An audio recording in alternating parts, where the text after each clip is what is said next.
आज मैं आप सबको बिहार झारखंड निरंकारी संत समागम से जुड़ी एक ऐसी साखी सुनाने जा रहा हूँ जिसे सुनकर ये अनुभव होता है कि जब इंसान सच्चे दिल से निरंकार पर भरोसा करता है तो मालिक अपनी कृपा किसी न किसी रूप में जरूर दिखाता है। बिहार झारखंड समागम में हुई चमत्कारिक साखी। बिहार और झारखंड के संतों का निरंकारी संत समागम चल रहा था। दूर दूर से साध संगत समागम में शामिल होने आई हुई थी। हर तरफ सेवा, सिमरन और सत्संग का सुंदर माहौल था। उसी संगत में झारखंड के एक छोटे से गांव से एक परिवार भी आया हुआ था।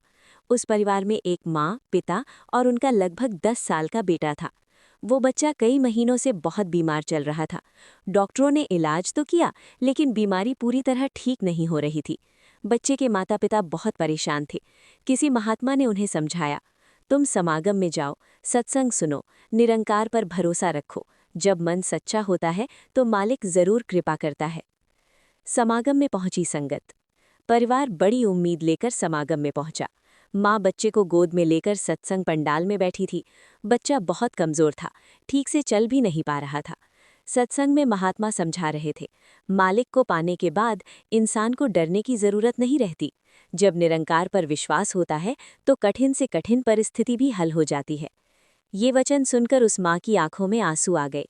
उसने मन ही मन अरदास की, हे निरंकार, मेरे बच्चे को ठीक कर दो। मुझे कोई चमत्कार नहीं चाहिए, बस मेरी आस्था को मजबूत कर दो। निरंकार की कृपा। सत्संग खत्म होने के बाद संगत लंगर की सेवा में लग गई।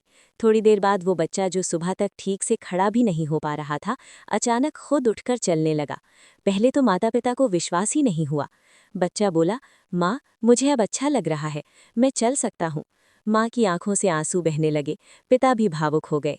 वो दोनों बार बार कह रहे थे, ये हमारे निरंकार की कृपा है। सच्चाई क्या थी? साध संगत जी, ये जरूरी नहीं कि हर बार चमत्कार किसी बड़ी घटना के रूप में ही दिखाई दे। असल चमत्कार तो ये है कि निरंकार पर विश्वास आ जाए, मन में शांति आ जाए, डर खत्म हो जाए। और जब इंसान का विश्वास सच्चा होता है तो निरंकार अपनी कृपा से परिस्थितियां भी बदल देता है। संदेश। इस साखी से हमें यही शिक्षा मिलती है, निरंकार पर विश्वास रखो, सत्संग से जुड़े रहो, सेवा और सिमरन करते रहो। जब इंसान सच्चे दिल से मालिक को याद करता है तो निरंकार उसकी झोली खाली नहीं लौटाता। आज मैं आप सबके साथ बिहार झारखंड निरंकारी संत समागम से जुड़ी एक बहुत ही भावुक और प्रेरणादायक साखी साझा करना चाहता हूँ। ये साखी हमें ये एहसास कराती है कि जब इंसान सच्चे दिल से निरंकार पर भरोसा करता है तो मालिक अपनी कृपा का अनुभव जरूर करवाता है। बिहार झारखंड समागम में हुई अद्भुत साखी। बिहार और झारखंड की पावन धरती पर निरंकारी संत समागम का भव्य आयोजन हो रहा था। चारों ओर संगत का प्रेम, सेवा की भावना और सिमरन की मधुर ध्वनि वातावरण को पवित्र बना रही थी। दूर दूर के गांवों और शहरों से साध संगत समागम में शामिल होने के लिए पहुंच रही थी। कोई बसों में, ट्रेनों में और कोई कई किलोमीटर पैदल चलकर भी समागम तक पहुंचा था। इसी संगत में झारखंड के एक छोटे से गांव से एक गरीब किसान भी अपनी पत्नी और छोटे बेटे के साथ समागम में आया था। किसान की चिंता। उस किसान का बेटा पिछले 1 साल से बहुत बीमार था। डॉक्टरों के पास भी गए, दवाइयां भी लीं, लेकिन बीमारी ठीक नहीं हो रही थी। कई बार ऐसा होता कि बच्चा अचानक बेहोश हो जाता। माता पिता का दिल डर से भर जाता। गरीबी के कारण बड़े अस्पताल में इलाज कराना भी उनके लिए बहुत मुश्किल था। एक दिन गांव के ही एक निरंकारी महात्मा ने किसान से कहा, भाई, निरंकार पर भरोसा रखो, समागम में चलो, सत्संग सुनो। जब इंसान सच्चे दिल से मालिक को याद करता है तो निरंकार कोई न कोई रास्ता जरूर खोल देता है। ये बात किसान के दिल को छू गई। समागम की ओर यात्रा। किसान ने निश्चय किया कि चाहे जैसे भी हो वो अपने परिवार के साथ समागम जरूर जाएगा। उसने थोड़े पैसे उधार लिए और अपने बेटे को साथ लेकर बिहार झारखंड निरंकारी संत समागम के लिए निकल पड़ा। जब वे समागम स्थल पहुंचे तो वहां का दृश्य देखकर उनका मन खुश हो गया। हर तरफ सेवा चल रही थी, कहीं लंगर की सेवा, कहीं पानी की सेवा, कहीं पार्किंग की सेवा। हर महात्मा के चेहरे पर मुस्कान थी और हर कोई प्रेम से एक दूसरे का स्वागत कर रहा था। सत्संग का प्रभाव। किसान अपने बेटे को लेकर सत्संग पंडाल में बैठ गया। सत्संग में महात्मा बहुत सुंदर विचार रख रहे थे। साध संगत जी, जीवन में समस्याएं तो आती रहती है, लेकिन जिस इंसान को निरंकार का सहारा मिल जाता है उसका मन कभी अकेला नहीं रहता। ये वचन सुनकर किसान की आंखें भर आईं। उसने मन ही मन अरदास की, हे निरंकार, मैं कोई बड़ा चमत्कार नहीं मांगता, बस मेरे बच्चे पर अपनी कृपा कर दो और मुझे इतना विश्वास दे दो कि हर परिस्थिति में मैं तुम्हें याद करता रहूं। अद्भुत घटना। सत्संग खत्म होने के बाद संगत लंगर की ओर जाने लगी। किसान का बेटा, जो सुबह से बहुत कमजोर लग रहा था, अचानक बोला, पिताजी, मुझे भूख लगी है। माता पिता हैरान हो गए, क्योंकि कई दिनों से बच्चे की भूख भी खत्म हो गई थी। वे उसे लेकर लंगर में गए। लंगर खाने के बाद बच्चा धीरे धीरे उठकर चलने लगा। पहले तो माता पिता को विश्वास ही नहीं हुआ, लेकिन बच्चा कुछ देर बाद मैदान में दूसरे बच्चों के साथ खेलने लगा। माता पिता की भावनाएं। ये दृश्य देखकर किसान और उसकी पत्नी की आंखों से आंसू बहने लगे। वे बार बार कह रहे थे, धन निरंकार, धन निरंकार। उनका मन कृतज्ञता से भर गया। किसान बोला, मालिक, आज मुझे समझ आ गया कि तू हर जगह मौजूद है। बस हमें सच्चे दिल से तुझ पर विश्वास करना चाहिए। सच्चा चमत्कार क्या है? साध संगत जी, कई बार लोग चमत्कार को किसी बड़ी अलौकिक घटना के रूप में देखते हैं, लेकिन निरंकारी विचार हमें ये सिखाता है कि असली चमत्कार ये है जब निरंकार का ज्ञान मिल जाए, जब मन में शांति आ जाए, जब डर और चिंता खत्म हो जाए और जब इंसान हर परिस्थिति में मालिक का शुक्राना करना सीख जाए। साखी का संदेश।